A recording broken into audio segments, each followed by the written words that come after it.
Joachim Street, or Joachim Street, however it's pronounced.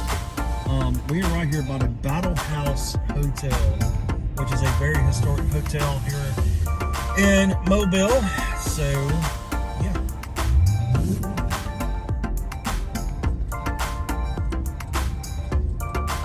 So we are in the heart of downtown Mobile. This is right off of Government Street. And there are a lot of historic places here. A ton of historic homes. And it's pretty cool. It's pretty cool. But traffic, if you're coming to Mobile, be prepared for downtown traffic because it's kind of bad. It's really kind of tough. And parking is tough in downtown Mobile as well. But we are on Church Street. We are going to take you to a cemetery here later, if we can get there. I don't know if it's open. But right in front of me, this is Fort Condé. This is originally called Fort Charlotte, if I'm not mistaken. This is an old colonial fort. It's originally built by the Spanish. And where we are going is right to our left, the Museum of Mobile History Museum. And we are going to check it out. But there is a parking lot right here in front of Fort Condé. So we're going to attempt to take you there. This is Fort Condé on your right. So we'll talk a little bit more about that in a few minutes. But we're going to attempt to park here. And it says public parking. So I'm sure we're going to have to pay, which we will gladly do to keep from getting towed. And that's what is about to happen. So, yeah.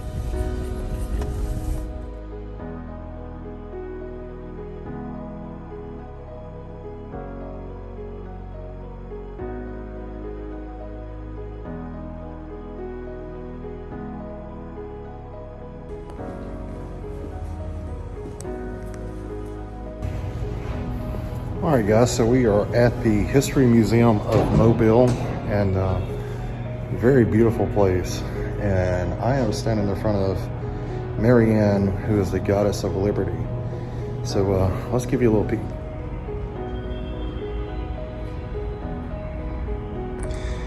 So this statue stood on the top of the Mobile County Courthouse here in downtown Mobile, and it was put there in 1889. And it was damaged in 1916 by a hurricane. It was disassembled and removed in 1970. And it's been here since around the 70s.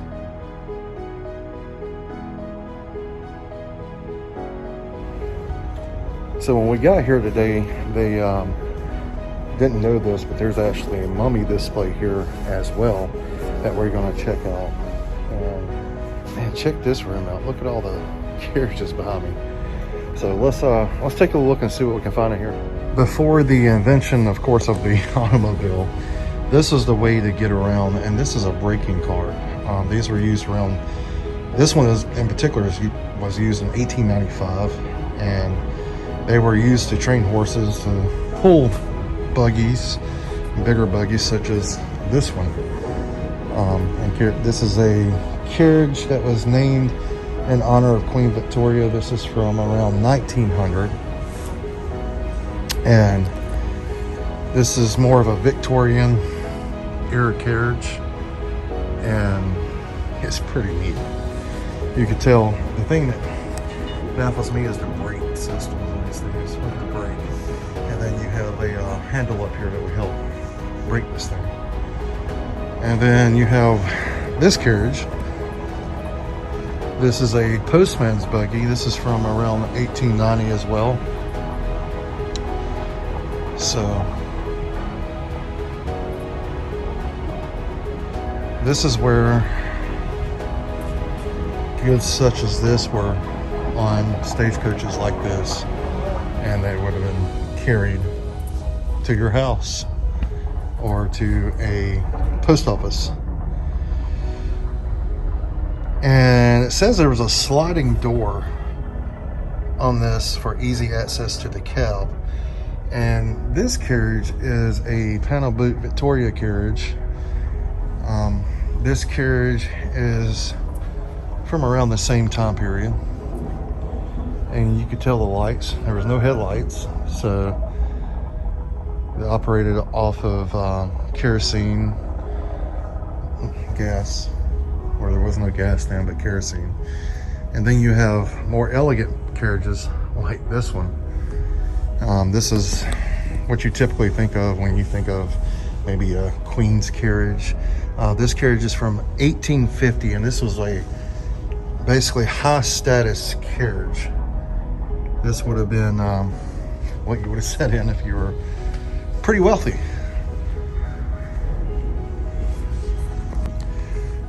Check out this thing.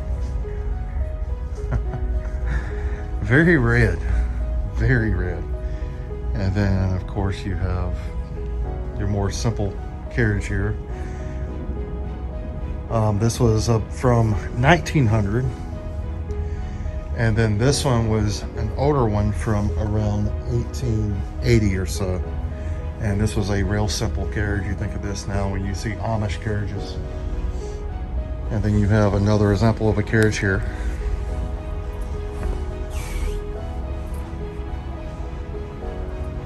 Check this carriage out. This carriage is probably the oldest one in here. This is from 1830. And then you have an Irish gig carriage. These are designed so that the driver's seating is above the level of the shaft. And it made things a little bit more comfortable for the driver of these things. Amazing how real that horse looked. And then you got pictures of some of these carriages in use. It's a pretty neat museum display on carriages. I've never really seen a display on just carriages as a whole by themselves. So, well, we're gonna continue on and see what else we can find. We've got a lot of this place to go through, so let's check it out. Now, I did not know this, but apparently this is the site of Old City Hall.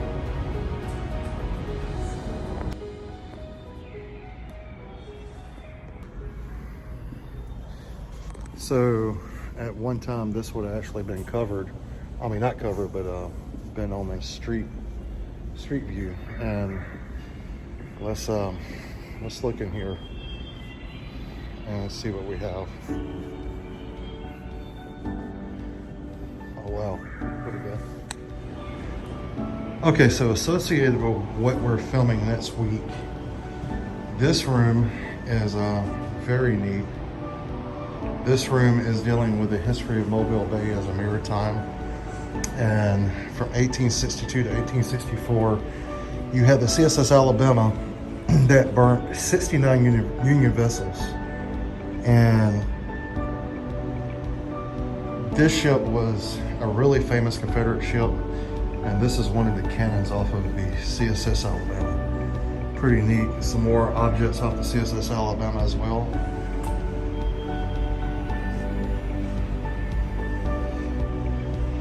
Now, in total, the CSS Alabama inflicted right at $6 million in destruction to the United States Navy, or the Union Navy, during her career at sea.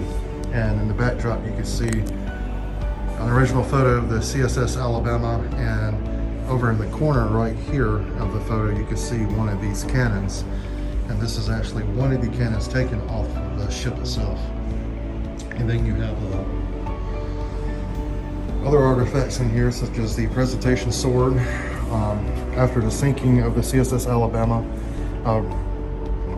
General Raphael Sims, or Admiral Raphael Sims rather, was rescued. He was taken to England, and while in London, he was presented with this sword and scabbard by the Royal Navy.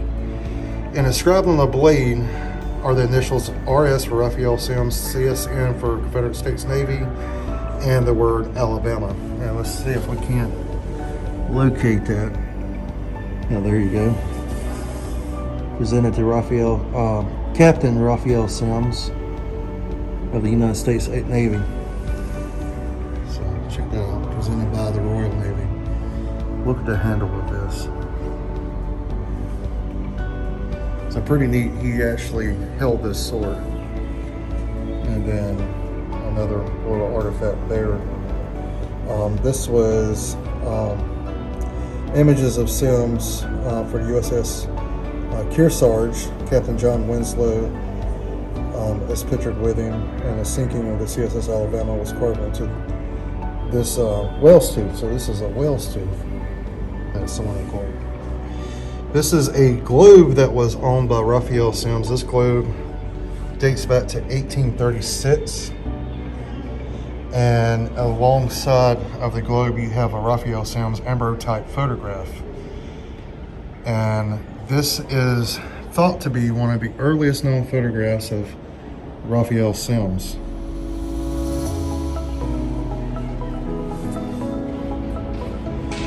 This is a presentation sword cane for Raphael Sims, and it is apparently engraved with defense, not defiance, and on the other side we have peace with honor, which you see here. And then you got a brass tea kettle from the Point Clear house where he died, and a teacup and saucer, and some old stuff, letters to and from Sims.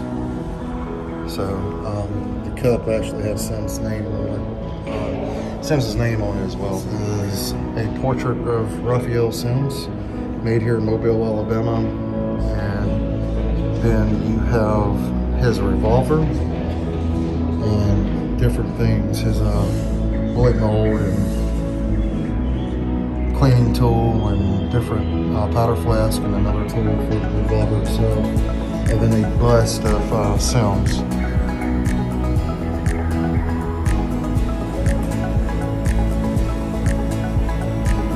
Check this out. This is the CSS Alabama. This is a model of her, along with the commission pennant of the CSS Alabama. So this was an actual commission pennant.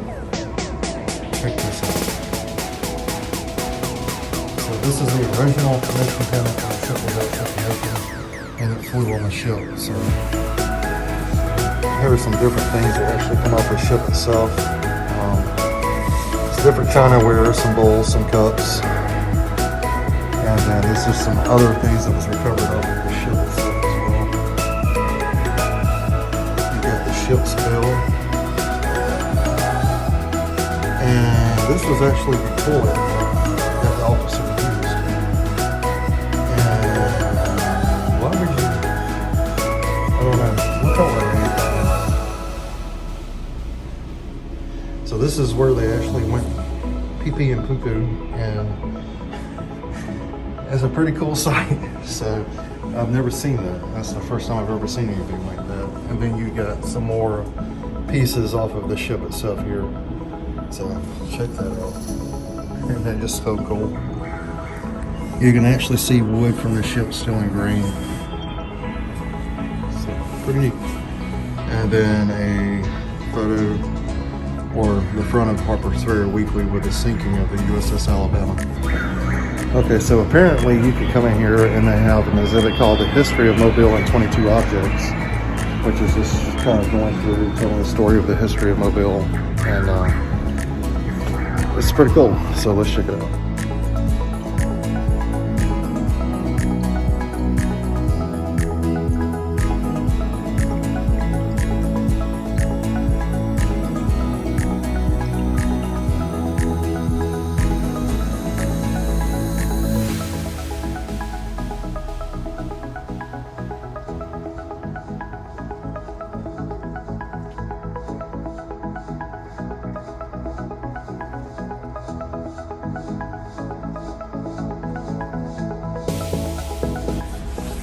So Mobile was first founded by the Spanish, and if you guys have never seen the original Spanish armament, here you go.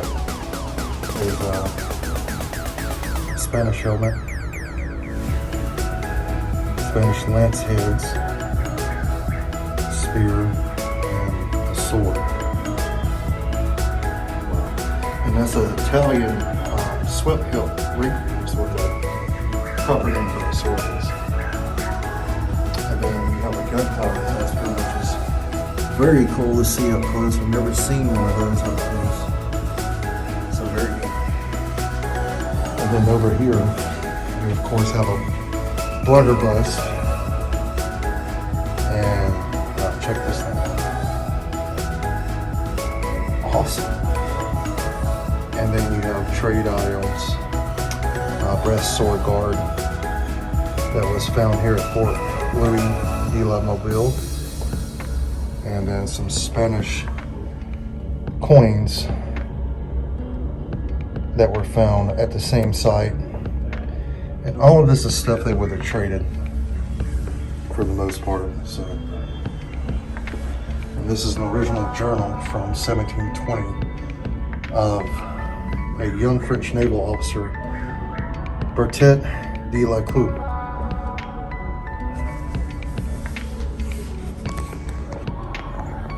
And here you have a Spaniard right here in front of us in full armor.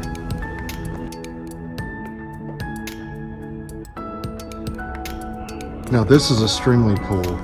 If you've never heard of the Ellicott stone, this is basically the stone that marked the 31st parallel of the latitude that divided Spanish Florida in the United States. After U.S. won independence from Britain in 1783, the north and south border of Spanish Florida was disputed. This is the actual stone that divided that one up. 1700. Check that out. So if you guys have ever read in your history books about the Ellicott stone, this is the actual stone. That is neat. Wow.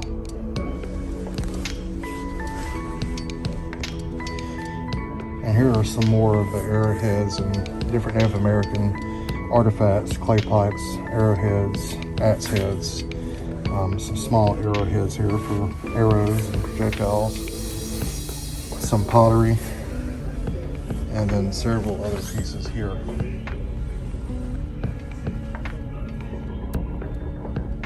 And then this is a dugout canoe. This is an original, and man, this thing is amazing.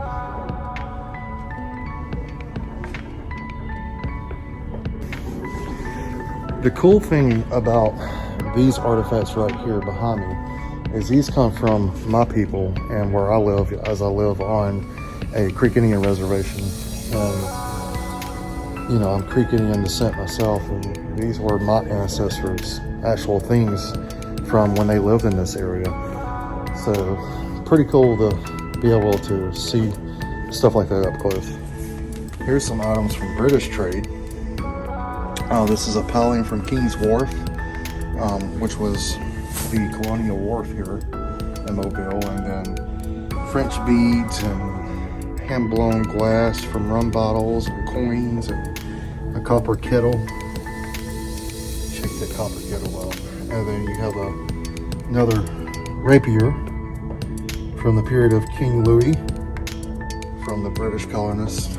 Trade tomahawks, grape shot bowls, a copy of Gentleman and Ladies Polite magazine from 1763, and then a portable bar. So you carried your bar with you. That's pretty neat. Here's some more stuff from the 1812-1813 period.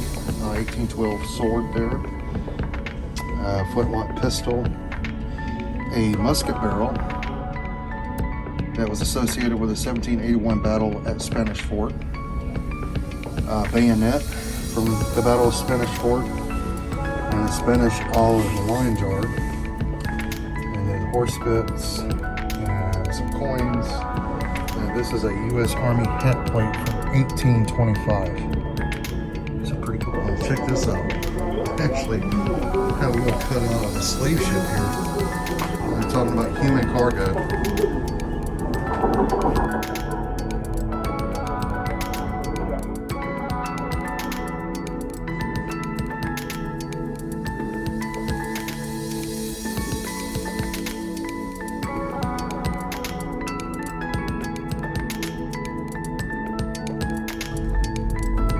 You guys have seen the episodes where we were at Fort Mummies and talked about the Battle of Fort Mummies, where these are actual items that were from there, or were associated with people who were there.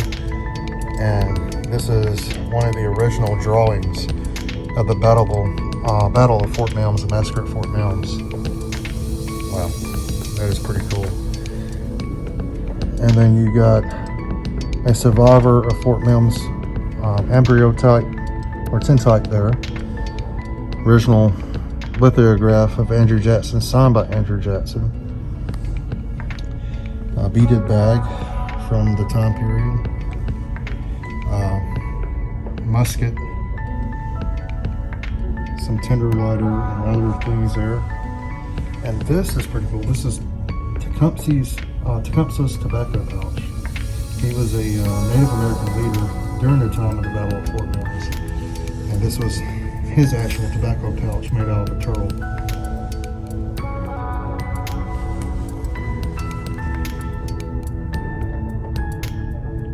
Wow, that's a cool powder horn that belonged to John Coffey. Apparently he was related through marriage to Andrew Jackson. Fought at the Battle of Horseshoe Bend using this horn, and at the Battle of New Orleans. So amazing what this powder horn has seen.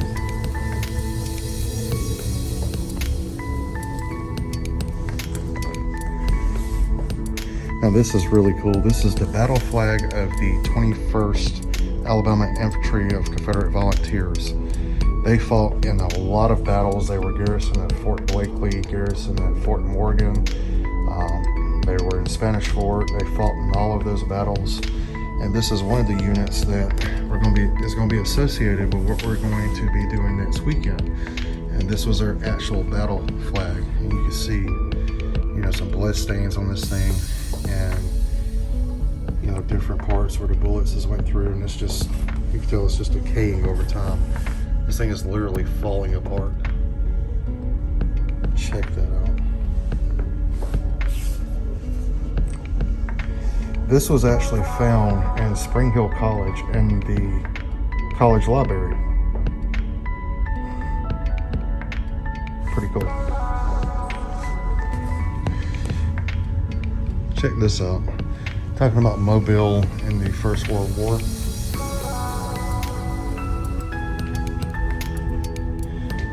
Got a helmet of the 2nd U.S. Cavalry. A couple of flasks, some trench art.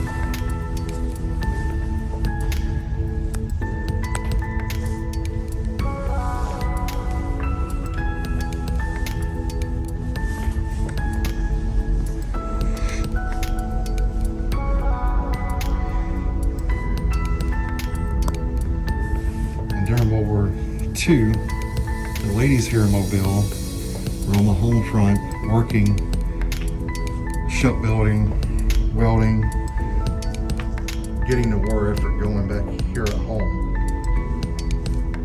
And these are some of the uniforms they would have been wearing. American Red Cross stuff. Pretty neat.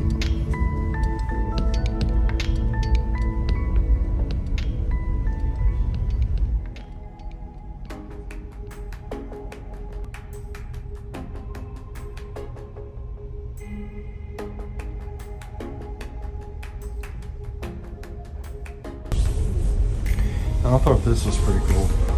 You guys have seen my collection, and here they actually have some stuff set up so that kids can come through and actually touch the objects here.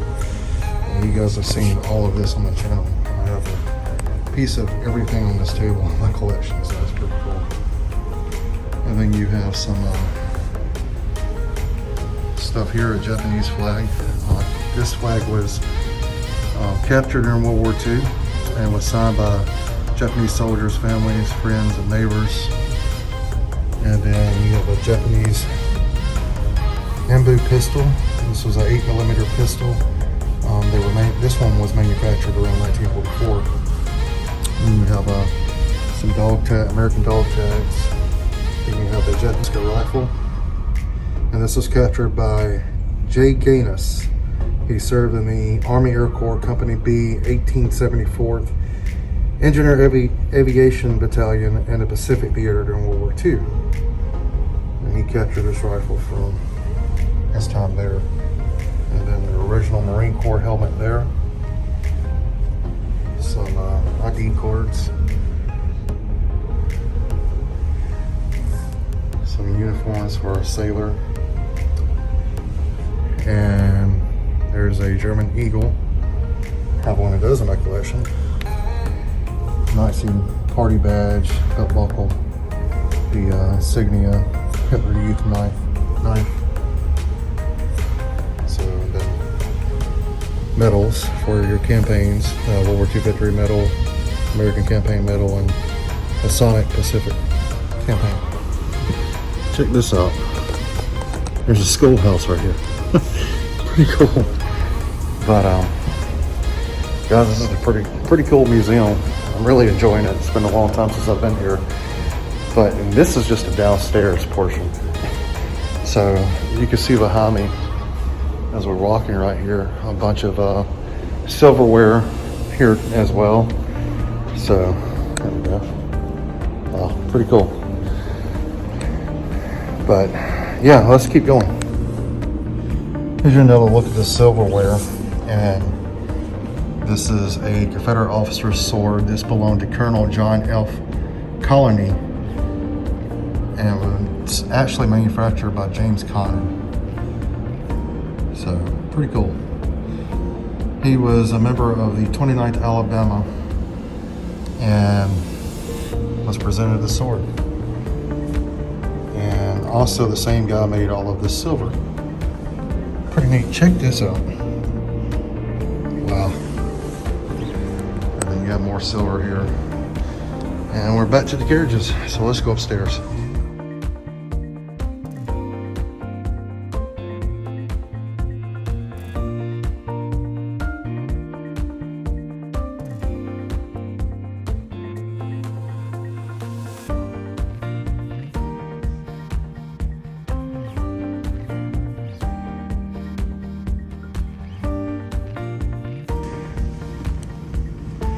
Looks like they may be putting another exhibit in. Pretty cool. Now, a lot of people, when they think about Mobile, they think about Mardi Gras. This was the birthplace of Mardi Gras, not New Orleans. And they highlight that. Wow. Pretty cool.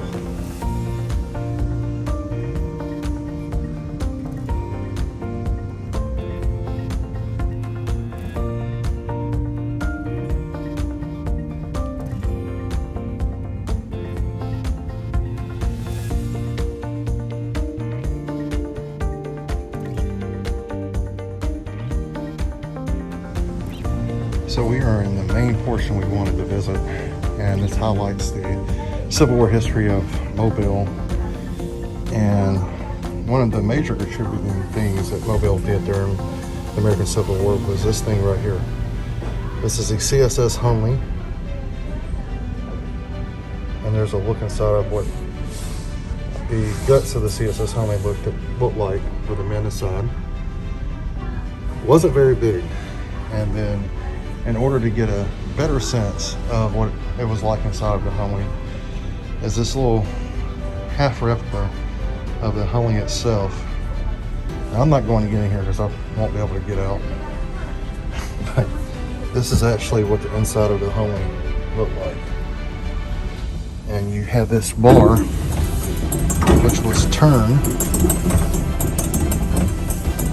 That is what actually propelled the Homely forward or backwards. And during the Battle of Mobile Bay, the USS Tecumseh struck a torpedo and sank just off of the coast here in Mobile at Fort Morgan. And this is a hull plate from the USS Tecumseh. And this was part of the items that was taken off by the Smithsonian when it went down and actually did an excavation on the Tecumseh just to see what kind of shape it was in. And that's one of the items they brought back. And then you have a USS Hartford right here that was Admiral David Farragut's flagship. And then the ship model again of the the CSS Alabama, a Confederate cutlass from the CSS Florida. Take a look at this. And some more items right here. A blue ceramic plate from the CSS Alabama. This candle holder was from the USS Kearsarge, and buttons from Lieutenant S. Graham Stone of the Confederate Navy. And then this was actually used on the hearse when Raphael Semmes died in 1877. Some very cool items here. This is a presidential scabbard given to General Braxton Bragg by the citizens of Mobile as a recognition of his efforts during the Mexican War of 1848. And then you got a Confederate Cross of Honor worn by Harry Pillmans of Company H of the 1st Alabama. And then this is from aboard the CSS Nashville in the Appalachian River near Spanish Fort and Battery Tracy. And this is just a detail map of the location, and this actually has to do with what we're going to be filming next weekend. So keep this map in mind. And then you've got a lead Confederate buckle that come out of Spanish Fort, which is a very neat place, and that's where we're going to be next weekend. And then a couple of spoons and forks from Confederate officers' mess kits. A sash worn by Elisha Bradford Watt of Company E of the 36th Alabama Infantry. And you can tell sweat stains still on it. Some maybe blood, gunpowder. On this side we have a Confederate canteen, U.S. cartridge box. This is a Confederate kepi. And then a musician's sword.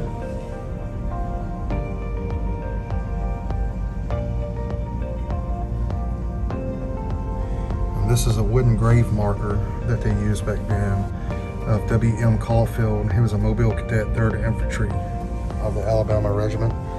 And this is his uniform.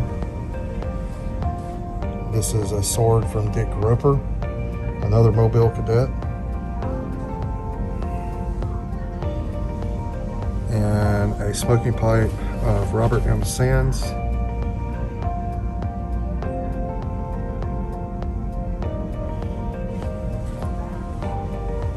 And right here is just a model of Battery McIntosh, which was here in the area.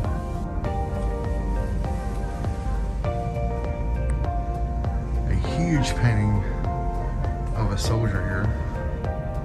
This was Robert Sands, whose pipe you just see. And then a massive cannon carriage.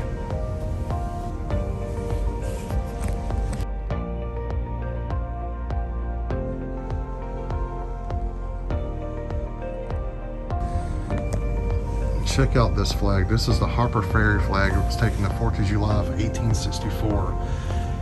And it was captured by Mobile cadets. And this flag originally hung at Harper's Ferry, West Virginia on the 4th of July, 1864. And the cadets turned it upside down and used it as a regimental banner for the rest of the war. And the reason why they hung it upside down is this was a capture, distress, or general insult to the Union forces. So, pretty cool.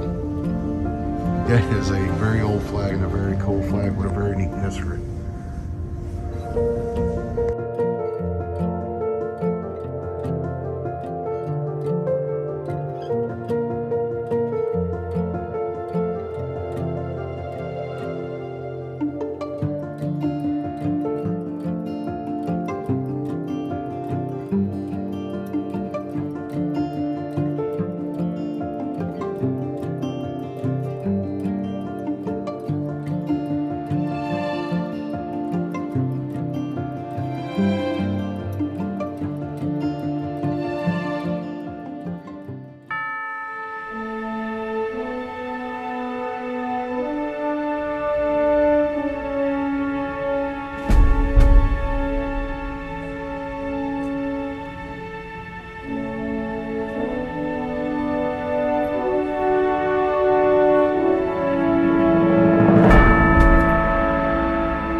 Okay, so we're in the Egyptian portion of the museum. This is a traveling exhibit from Florence, Italy. And, you know, with the restaurant reviews, how would you guys like to try some of this? This is 2 bread forms. So petrified bread.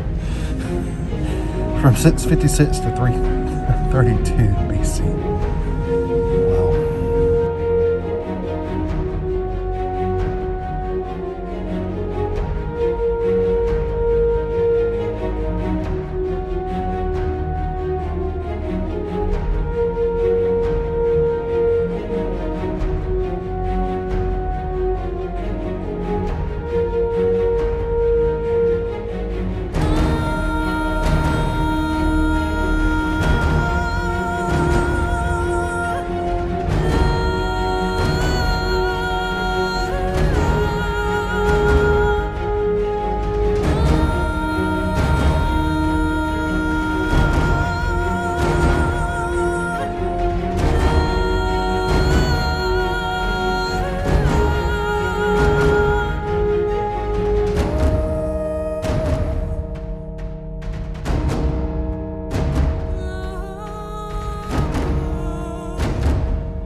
It's so hard to imagine that this stuff is thousands of years old.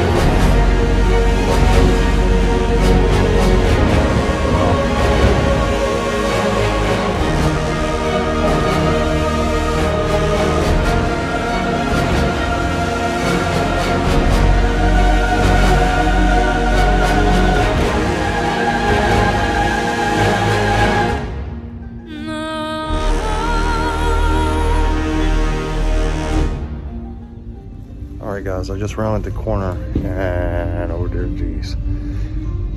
If you guys are easily freaked out or by deaf people or whatever, you probably want to turn this off. But right in front of me, there's an actual Egyptian mummy that just come out of one of those coffins. This is unreal. Wow, let's check it out.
can't tell you how cool that is. I've never seen a mummy up close. And not only is there one mummy, there's four or 3.5. All right, guys, seriously, if you have a weak stomach, look away now and don't say I didn't warn you. This is the head of a mummy. So somewhere there is a mummy without a head. 656 to 332 BC.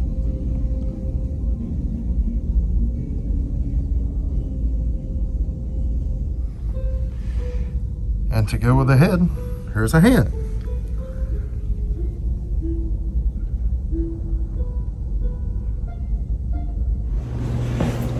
Wow, that was an experience. Let's figure out how to get out of here now. But wow, that was really cool. First time I've ever seen a mummy up close. That was pretty neat. So yeah, wow, I'm speechless right now. Okay, so we're getting out of here, but it's pretty cool. We're gonna walk up and see if we can find something to give a shot.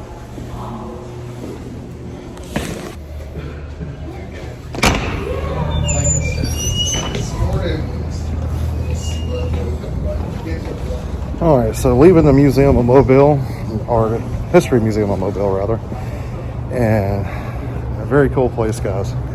You've got to come check this place out if you're in Mobile. They always have exhibits like that, so pretty neat. But it's a beautiful day out here too, so yeah. You see behind me the convention center, and we have our ticket to go to Fort Condy. But I don't know if Fort Condy is actually open today. So we're gonna see. So this is Fort Condy. It has been rebuilt. It was originally Fort Charlotte, and then they rebuilt this. But this is where the Spanish settled. It was also in French hands. It was in American hands. I mean, this thing's been through the hands of everybody. And beautiful. There's Mardi Gras Park right here. I believe that's the name of it. You can see different statues and stuff related to Mardi Gras. And then the water is just that way. But right here is Fort Condy. So yeah, they're closed. Well, good thing is I live less than 30 minutes away, so I can make the trip back here.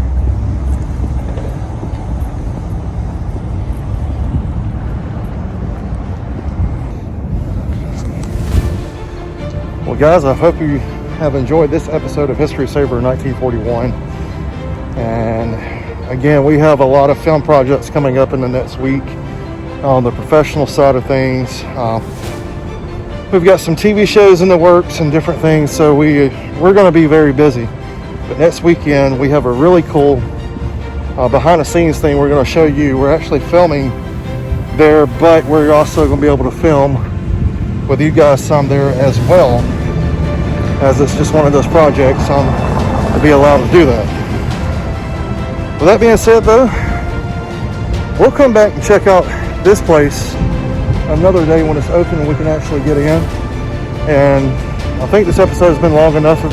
Anyway, so give me something to look forward to. Fort Condy, be on the lookout for an episode of that. You saw a lot of artifacts in this episode actually from this place, and it's right next door, so pretty neat. And we'll check that out.